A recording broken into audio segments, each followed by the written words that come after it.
wabarakatuh. Salam sejahtera bagi kita semua. Telah hadir bersama kita di sini yang terhormat Ketua Tim Reformasi Birokrasi Bapak Priyo Yudiatmoko, SST MPP, yang kami banggakan narasumber Ibu Tri Ratnasari, SST, seluruh peserta yang kami cintai. Alhamdulillah, puji dan syukur kita haturkan kehadirat Allah Subhanahu wa Ta'ala, Tuhan yang Maha Esa. Karena atas berkah dan rahmatnya kita dapat kembali menghadirkan sharing knowledge yang kedua di bulan Maret ini dengan sesi lentik, learning statistik. Mengawali kegiatan ini kita akan mendengarkan arahan dari eh, Ketua Tim RB kepada Bapak Priyo Yudiatmoko, SST MPP, disilahkan.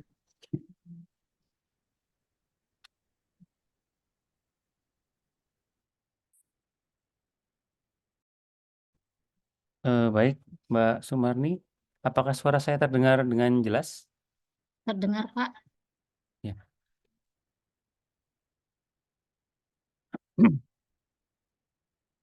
Baik, selamat pagi Bapak Ibu sekalian. Assalamualaikum warahmatullahi wabarakatuh. Selamat pagi dan salam sejahtera bagi kita semuanya. Om Swastiastu, Namo Buddhaya, salam kebajikan untuk Bapak Ibu sekalian. Mungkin sebelum memulai pembukaan pada pagi ini saya ingin berpantun ya untuk Bapak Ibu sekalian ya. Jadi mohon cakepnya gitu. Ikan pari makan bersama, Cakep. makan Cakep. bersama di warung Pak Bima. Mari kita semua belajar bersama untuk statistik yang lebih bergema. Baik, yang kami hormati Kepala BPS Provinsi Papua Ibu Adriana Herina Karolina, yang kami hormati Kabak Umum dan juga Bapak Ibu pejabat fungsional ahli media dan Ketua Tim di lingkungan BPS Provinsi Papua, Bapak Ibu Kepala BPS Kabupaten Kota Papua, narasumber kegiatan pada pagi hari ini, Mbak Tri Ratnasari dari BPS Kabupaten Kerom. Selamat datang Mbak Ratna. Serta Bapak Ibu seluruh peserta kegiatan knowledge sharing learning statistik Provinsi Papua yang saya banggakan. Pertama-tama marilah kita panjatkan puji syukur kehadirat Tuhan Yang Maha Kuasa karena atas rahmat dan karunia-Nya kita masih diberikan nikmat sehat sehingga bisa hadir dan ikut bersama-sama dalam kegiatan knowledge sharing learning statistik yang pada kesempatan kali ini mengambil tema pengelolaan dana desa dengan lokus studi di Kabupaten Kerom. Bapak Ibu yang berbahagia, pada kesempatan ini saya ingin mengucapkan terima kasih dan selamat datang kepada seluruh peserta learning statistik episode ketiga yang sudah hadir pada acara pagi hari ini.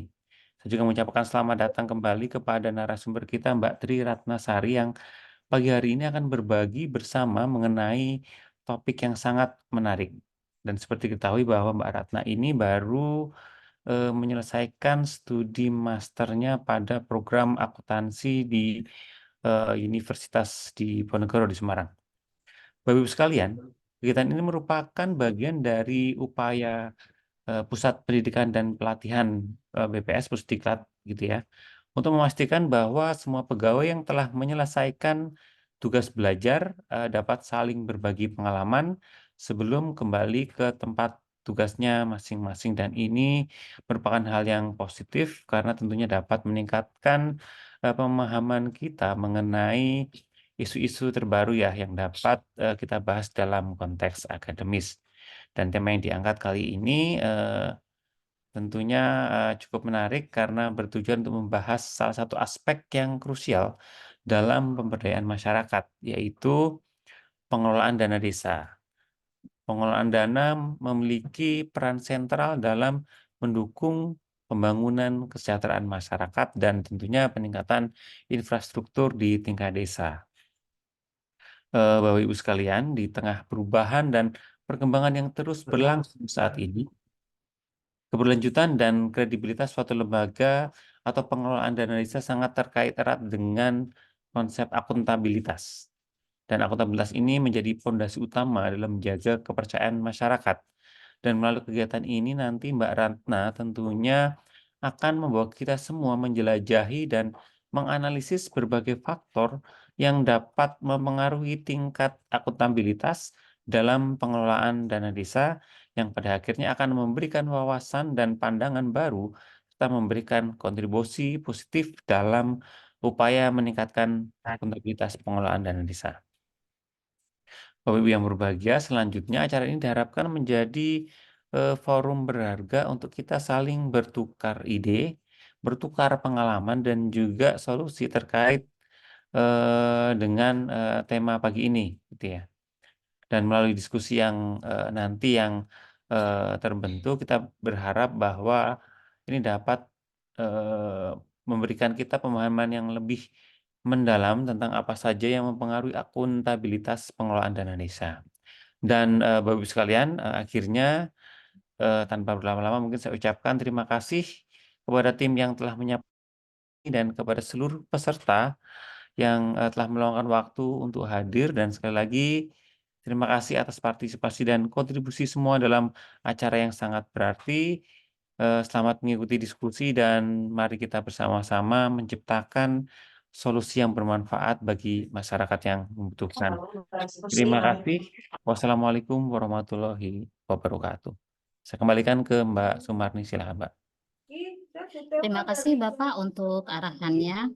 Ya, bagi para peserta yang baru hadir, lentik kali ini tema yang akan dibahas adalah analisis faktor yang mempengaruhi akuntabilitas pengelolaan dana desa.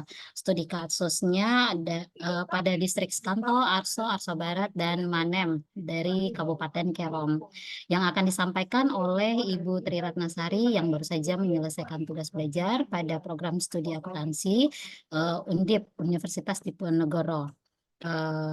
Ibu Tri Ratna merupakan awardee dari beasiswa BPS tahun 2021. Nah, pada sesi tanya jawab nanti, peserta boleh nih bertanya seputar materi atau mungkin pengalaman dari Ibu Ratna, mulai dari perolehan beasiswa hingga masa menjalani tugas belajar. Ya, kita langsung saja ya, izin pantun juga. Burung dara menari-nari. Silakan Mbak Ratna, mulai materi. Baik, terima kasih Mbak Sumarni. Assalamualaikum warahmatullahi wabarakatuh. Apakah suara saya terdengar jelas ya? Terdengar jelas, Ibu Ratna. Ya, baik, terima kasih. Yang terhormat Ibu Adriana selaku Kepala BPS Papua, dan yang terhormat Pak Tio selaku Ketua Tim RB, dan yang terhormat Bapak Ibu sekalian peserta nanti pada pagi hari ini, terima kasih atas kehadirannya. Saya di sini akan sedikit sharing materi tentang studi saya yang berjudul analisis faktor yang berpengaruh terhadap akuntabilitas pengelolaan desa. Izin share ini ya. Bentar.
Silakan Mbak, sudah terlihat. Terlihat ya? Baik.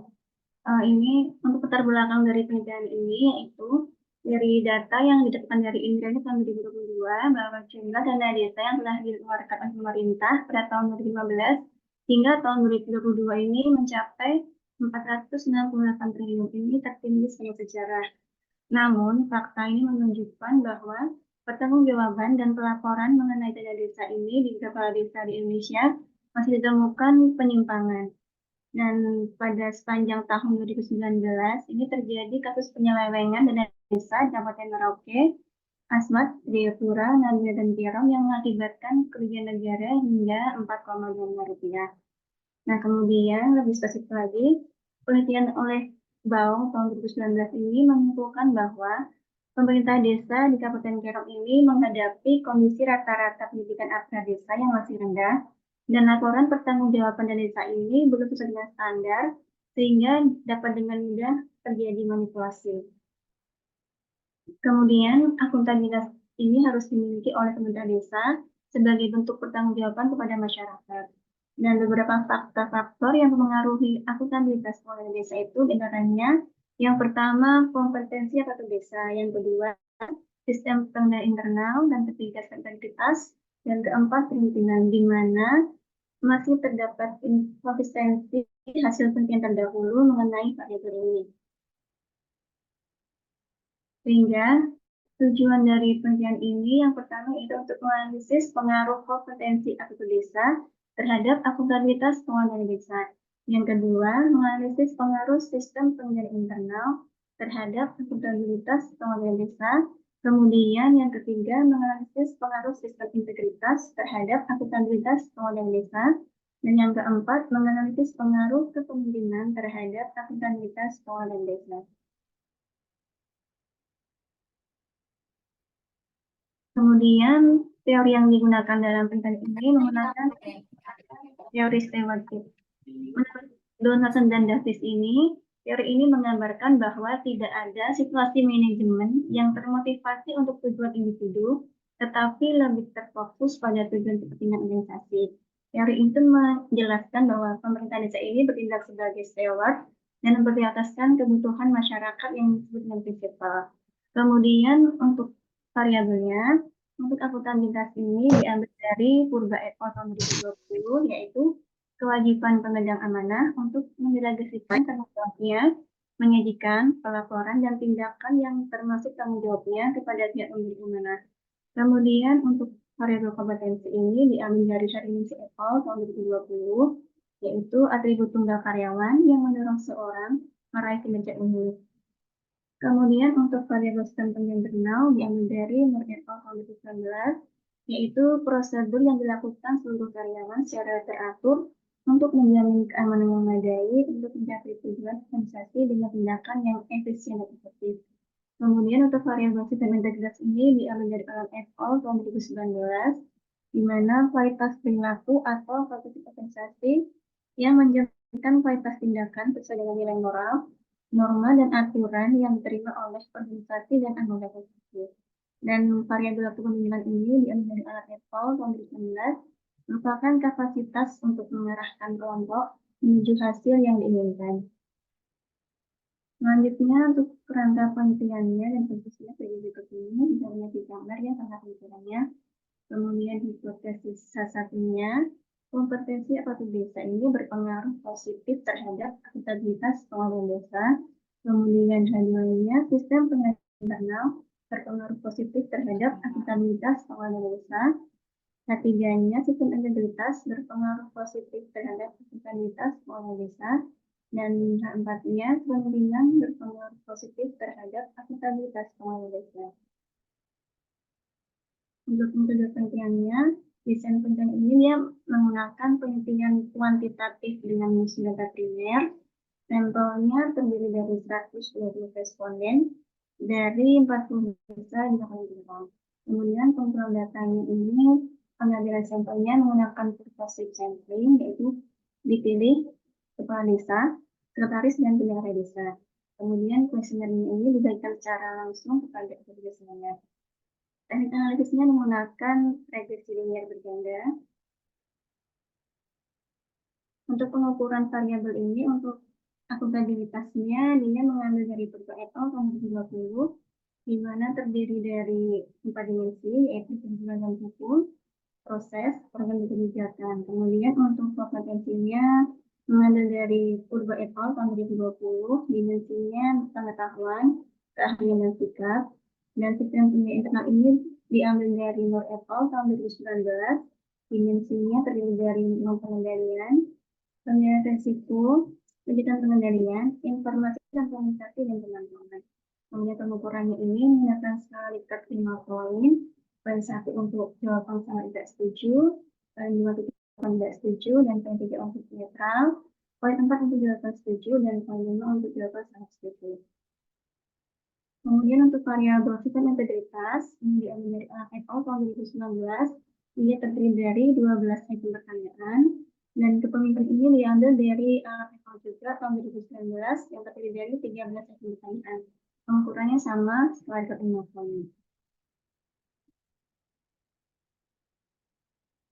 Untuk model penelitiannya ini sebagai berikut ini ya, bisa dibaca di layar. Kemudian untuk hasilnya, untuk karakteristik dari responden ini sendiri, sebanyak 79,2% responden itu berjenis kelamin laki-laki, dan sisanya berjenis kelamin perempuan. Kemudian untuk dari umurnya, sebagian besar atau 39,17% responden itu berumur antara 31 hingga 40 tahun. Dan masih ada responden atau lebih besar yang berumur lebih dari 60 tahun, yaitu sebesar 4,17%. Kalau dilihat dari pendidikan terakhirnya, bagian besar responden ini dia memiliki pendidikan SMA ya, sebanyak 29,2%. Dan hanya 0,8% yang memiliki pendidikan terakhir di S2. Kemudian untuk dari pengalaman kerjanya, sebagian besar responden ini dia memiliki pengalaman kerja kurang dari 5 tahun atau sebanyak 70%. Kemudian untuk spesifiknya, kalau dilihat dari mean ketumbuhnya dibandingkan dengan teoritis, dia lebih besar. Hal ini menunjukkan bahwa respon dari responden itu mereka memiliki persepsi yang sangat positif terhadap kelima variabel ini.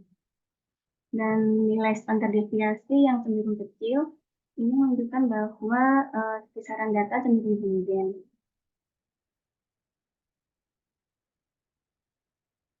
Untuk selanjutnya dari uji validitas.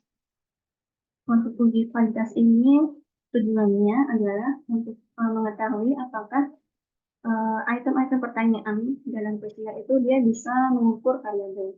Dan dari hasil penghitungannya, R hitungnya dia lebih besar dari R tabelnya, sehingga dapat disimpulkan bahwa kelima variabel ini memiliki instrumen yang valid, bisa mengukur variabelnya. Kemudian untuk selanjutnya uji reliabilitas. Uji reliabilitas ini tujuannya untuk mengetahui apakah instrumen penelitian ini dia stabil gitu ya. Dan dari hasil penghitungan dari Cronbach's alpha, kelima variabel ini dia nilai penetapannya lebih dari 0,5, sehingga dia dapat dituduhkan variabel. Kemudian selanjutnya uji non-respon bias, karena ada perbedaan waktu pengumpulan datanya, atau ada responden yang melakukan kuesionernya itu tepat waktu, tapi ada juga responden yang melakukannya di batas waktu yang ditentukan, maka perlu dilakukan uji non-respon bias.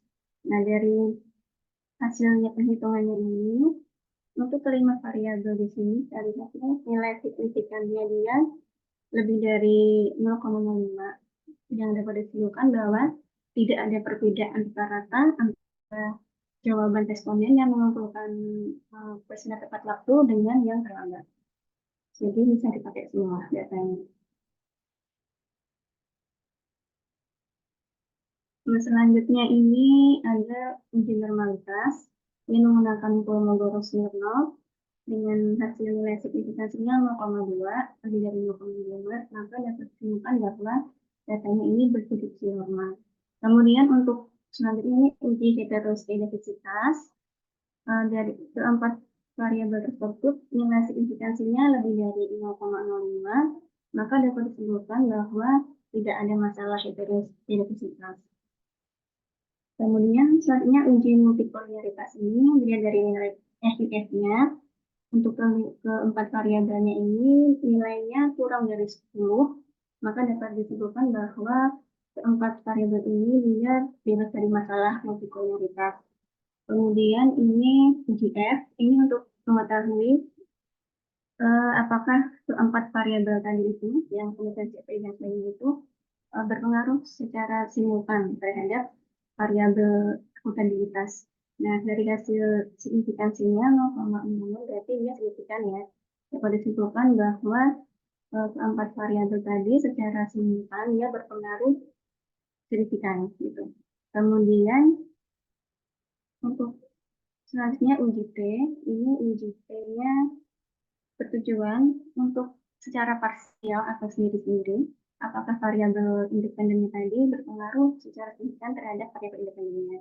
Nah, dari hasil penghitungannya ini, kita lihat nilai signifikansinya untuk variabel kompetensi dan SPI, dia nilai signifikansinya di bawah 0,05 ya.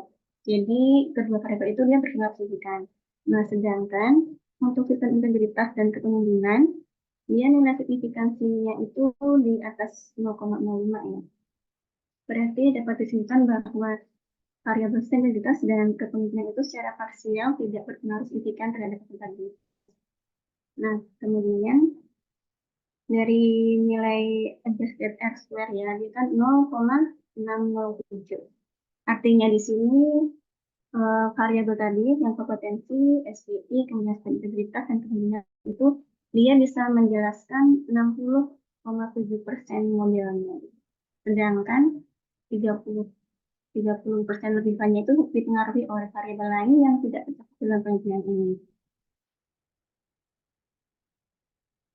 Untuk pembahasannya, untuk kompetensi ini, dia tadi kan hasilnya berpengaruh positif dan signifikan terhadap akuntabilitas ini.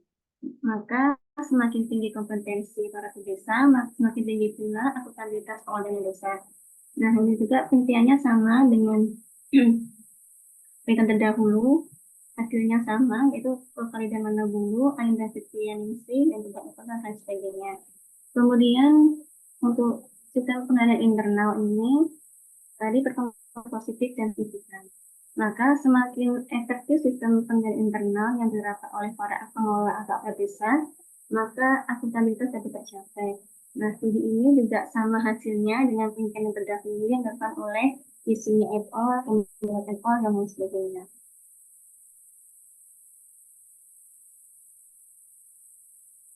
Nah, selanjutnya untuk sistem integritas, tadi hasilnya tidak berpengaruh signifikan terhadap akuntabilitas pengelola desa.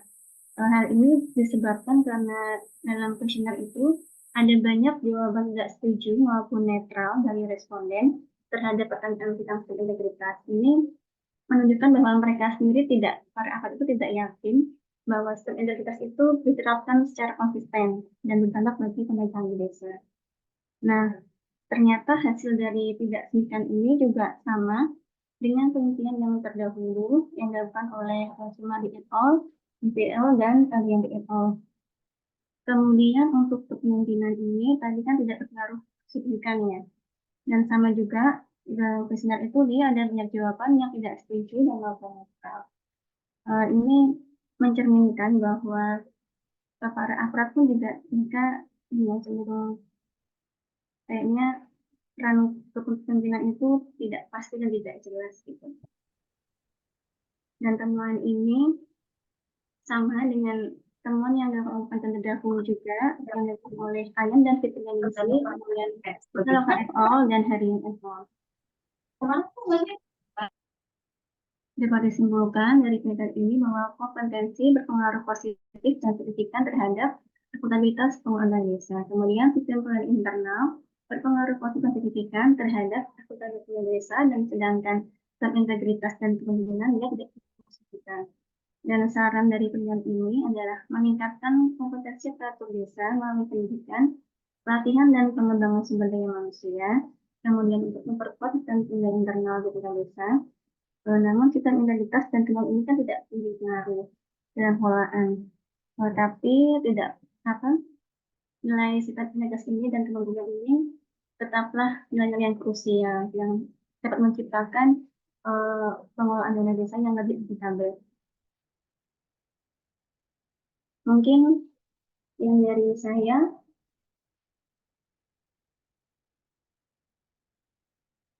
Saya kembalikan ke Mbak Sumarni lagi, Mbak. Ya, baik. Terima kasih Mbak Ratna untuk pemaparannya. Selanjutnya kita langsung saja ya buka sesi diskusi ataupun tanya jawab. Bagi para peserta silakan untuk sesi pertama 3 pertanyaan. Ada yang mau raise hand boleh atau menerapkan pertanyaannya di kolom chat untuk kami bacakan juga boleh.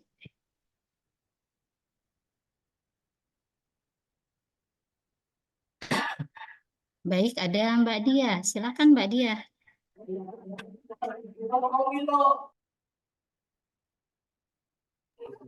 Halo, mohon izin ini mau nanya ya, pas menarik nih tentang pengelolaan dana desa. Mungkin boleh ini di-share kira-kira dari hasil penelitian ini untuk pendekatan pengelolaan dana desa sendiri itu agar lebih optimal ya, kira-kira apa yang harus perdalam gitu, atau misalnya apa yang bisa dilakukan oleh pengelola desa gitu agar pendanaan dana desa itu benar-benar bisa digunakan secara optimal.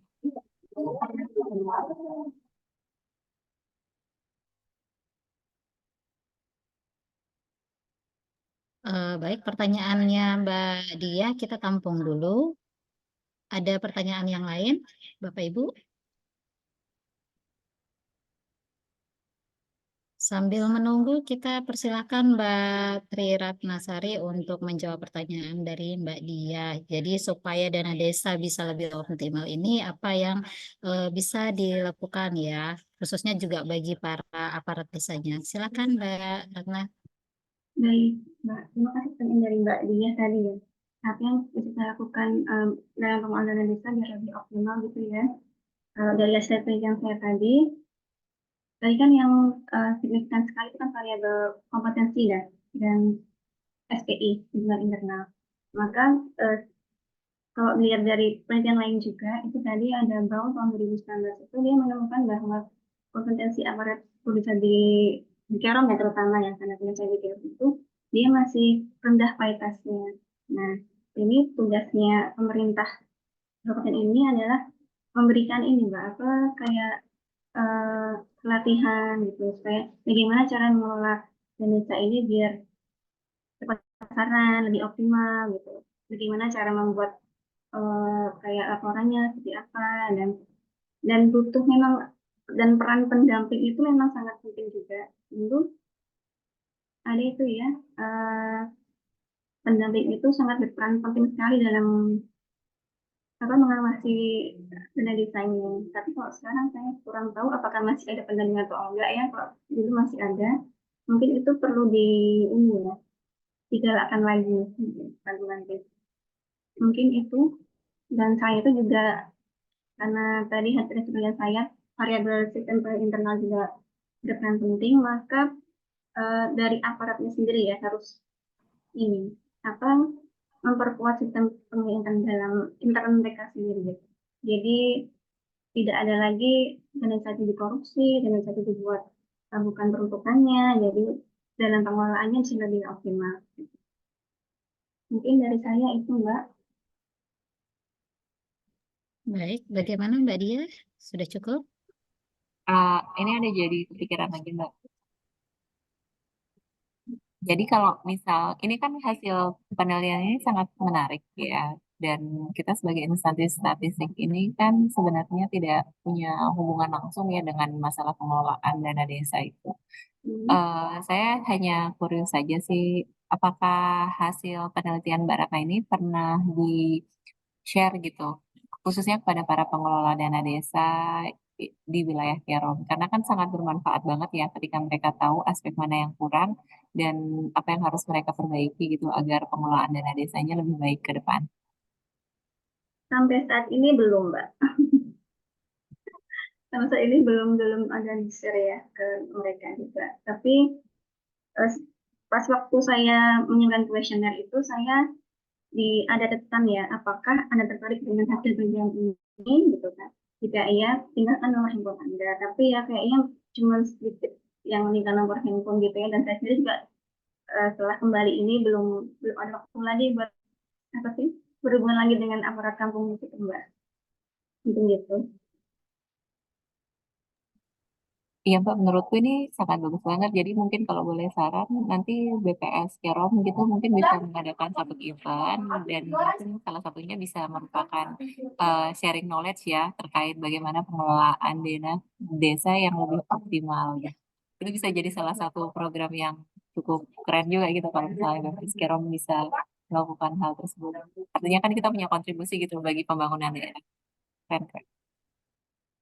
Ya, seperti yang disampaikan tadi Mbak Diah, ya saya juga jadinya tertarik nih di apa namanya sekarang kan ada kita sebagai BPS ya sebagai pembina statistik sektoral. Nah mungkin juga bisa saling berkomunikasi dengan IPDS-nya bagaimana untuk pembinaan statistik sektoral di Pemda Kabupaten Kerom. Boleh jadi ini bisa termasuk salah satu pembinaan kepada pemerintah desanya ya, bagaimana mereka bisa mengelola dana desanya terkait dengan hasil-hasil statistiknya yang sudah dilakukan oleh Mbak Triratna sehingga kita ada pelayanan artinya apa ya ada efek langsung yang bisa diperoleh oleh Pemda daerah masyarakat setempat juga pasti nanti itu akan mendapatkan hasilnya ya mungkin itu dari saya. Kalau dari peserta yang lain bagaimana? Apakah ada pertanyaan lain? Mungkin terkait pengalamannya Mbak Ratna waktu menjalani tugas belajar atau waktu apa untuk mendapatkan beasiswa ini seperti apa? Bagaimana? Kan kemarin seru ya, kayaknya yang terkait beasiswa-beasiswa. Nah, mungkin di sini juga bisa ditanyakan.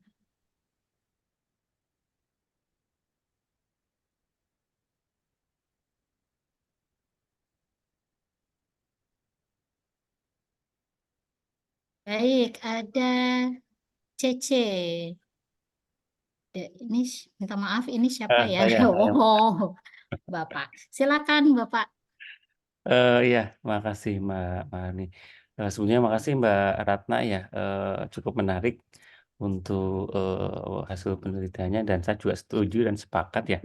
Tadi Mbak Marni dan juga Mbak Dia, mungkin sebaiknya juga ini bisa dimasukkan ke apa ya, Desa Cantik kali ya, mungkin terkait dengan program-program BPS sharing terkait tentang bagaimana hasil penelitian yang sudah Mbak Ratna selesaikan. Nah, terkait dengan penelitian ini saya baru coba lihat lagi slide-nya, Mbak. Mungkin boleh Mbak dielaborasi lagi, dijelaskan lagi terkait dengan kesimpulan yang terakhir gitu ya, terkait dengan kepemimpinan tidak berpengaruh signifikan pada akuntabilitas pengelolaan dana desa gitu dan ataukah mungkin ini hanya terjadi di Kerom gitu ya? Atau mungkin ada hal-hal lain yang akhirnya bisa menyebabkan hasil kesimpulannya seperti ini, Mbak. Itu aja Mbak Ratna, terima kasih. Silahkan Mbak Ratna, langsung saja ditanggapi. Baik, terima kasih Mas pertanyaannya. Mengapa tadi kepemimpinan tidak terpengaruh signifikan ya Mas ya? Kalau kita lihat membedah isi kuesionernya sendiri Mas, itu banyak sekali responden itu dia menjawab jawaban yang netral maupun tidak setuju. Ini kan pertanyaan tentang persepsi aparat sendiri ya terhadap kepemimpinan atau kepala desa sendiri. Nah itu bisa jadi menunjukkan bahwa mereka itu kayaknya merasa pemimpin mereka itu tidak berperan dalam pengelolaan desa gitu loh. Dan pada saat saya melakukan survei ini, pengumpulan data itu banyak sekali kepala kampung itu yang statusnya PLT atau pelaksana tugas. Itu hampir sekitar 40%, saya nggak lupa gitu ya. Sepertinya sebagai PLT, maka kan kalau lihat PLT itu pengalaman kerjanya kurang dari setahun kalau nggak salah, seperti itu. Karena kurang dari setahun itu kan berarti dia memiliki kurang berpengalaman istilahnya. karena dia belum lama menjabat, belum lama mengetahui tentang pengelolaan desa.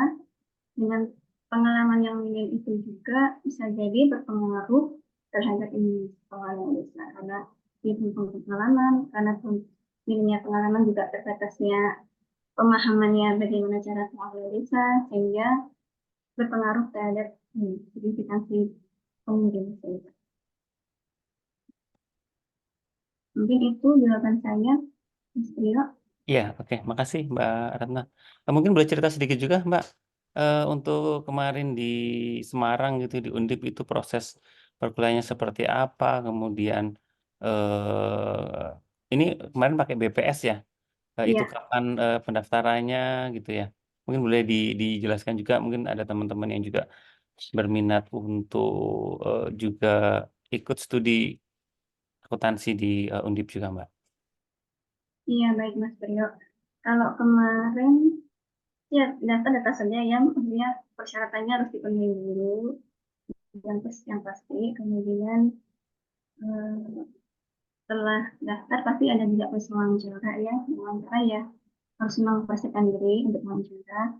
Kemudian untuk perkuliahan karena saya kan jurusannya agak jauh ini ya, pasti ke akuntansi. Mungkin kalau melenceng jauh, jadi memang harus lebih effortnya lebih untuk belajar gitu ya. Dan karena ada juga kakak tingkat yang sudah duluan sekolah, gitu, kita harus ada rajin tuh yang menghubungi kakak tingkat, pinjam ini dong kakak tadi yang desain A, B, C, C, A, D. Jadi sebelum sebelum perkuliahan mulai itu kita baca-baca dulu gitu kan, karena memang jurusannya beda banget gitu kan ya. Kita jadi perlu effort lebih untuk bisa mengkerjakan dengan baik. Terus alhamdulillah di sana itu biasanya baik-baik ya, datang-datang meskipun kita ini dari jurusan yang berbeda, mereka memahami lah kalau dalam menjelaskan, mereka mengerti kalau kita itu bukan perusahaan akuntansi satunya gitu. Terus apa lagi ya? Mungkin itu Mas Priyo. Bukaannya kemarin bulan-bulan apa ya Mbak? Saya nggak lupa ya Mas, kayaknya Juni apa ya? Kalau tidak salah ingat Juni, terus ngirim-ngirim berkas, pengumumannya bulan apa, saya agak lupa soalnya. Nggak terlalu ingat bulan-bulannya apa. Tapi kan biasanya di apa situsnya Pusiklat itu ada pengumuman kalau ada pembukaan apa sistem itu pasti ada suratnya pengumumannya gitu. Jadi kalau teman-teman yang pengen ikut beasiswa di BPS bisa buka-buka. Saratin lah, cek berkala di websitenya Pusiklat. Biasanya ada pengumumannya. Oke Mbak, makasih Mbak Ratna. Baik, kita lanjutkan ke pertanyaan yang masuk di kolom chat ya. Yang pertama dari siapa nih? Oh, direct message ya. Eh, yang pertama boleh diperdalam lagi tadi latar belakang terkait penyelewengan dana desa di wilayah Papua termasuk Kerom. Kalau berdasarkan pendalaman masalah, apa faktor yang menyebabkan banyak penyelewengan dana desa? Lalu yang kedua, bagaimana respon responden saat hendak ditanya terkait penelitian ini? Apakah ada sifat defensif atau petugas bersifat terbuka? Silakan Mbak Ratna. Baik, kalau tadi yang pertanyaan apa faktor yang hanya desa, saya bukakan seperti saya aja ya. Di situ ada beberapa bentar.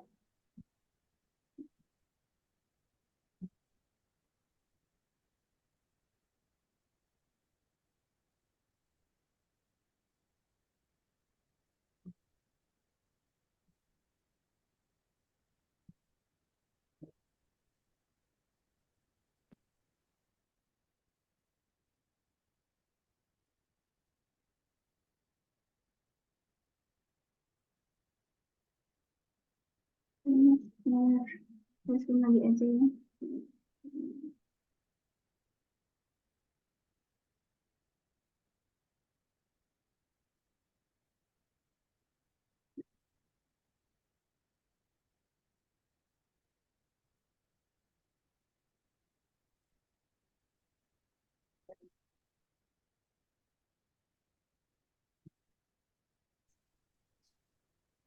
Kelihatan nggak ya? Kelihatan, Mbak.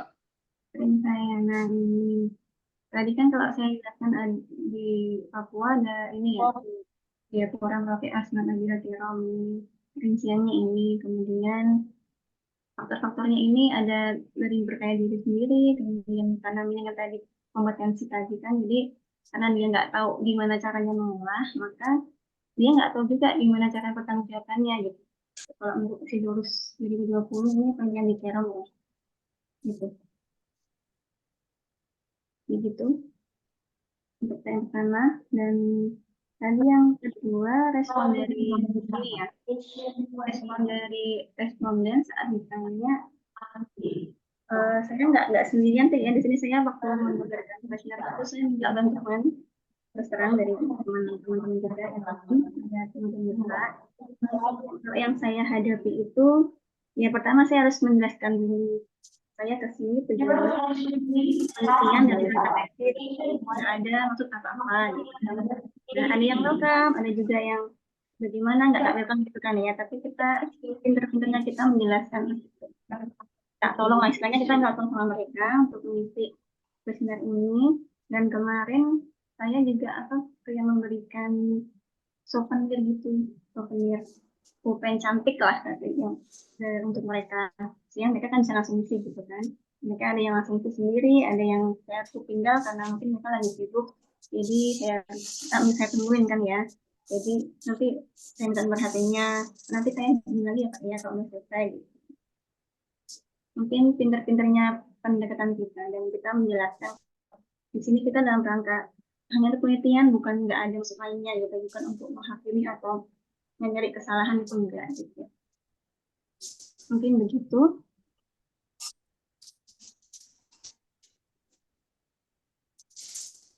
Ya, terima kasih Mbak Ratna. Silakan para peserta yang lainnya dari kabupaten kota mungkin ada yang ingin ditanyakan.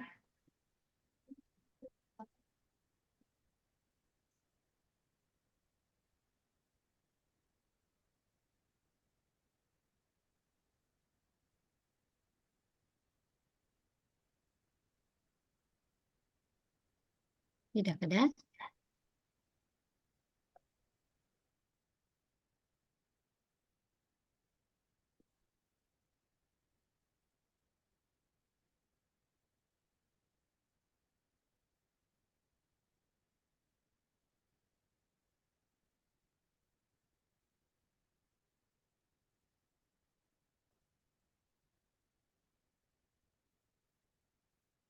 Ya, ada yang raise hand, Pak Tri ya kayaknya ini. Silakan Pak Tri. Baik, makasih Mbak Marni. Karena nggak ada yang nanya, jadi makanya saya nanya aja ya. Mbak Ratna ya, Iya Pak. kan kuliahnya tadi apa akuntansi ya?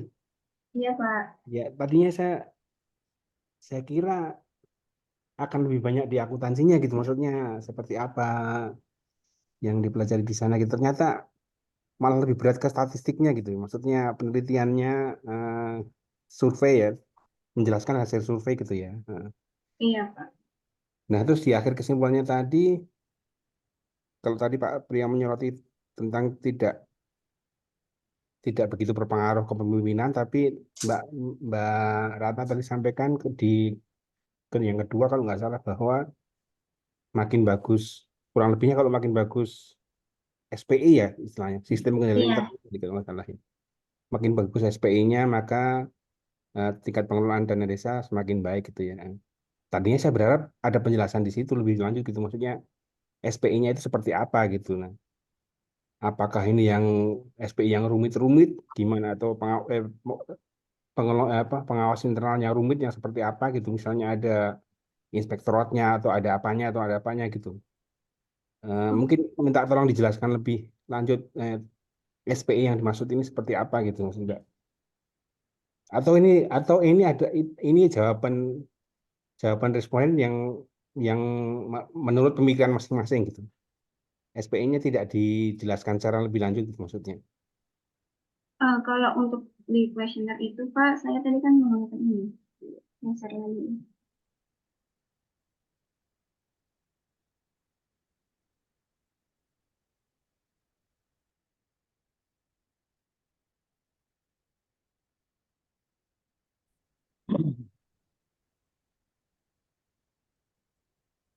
Hmm.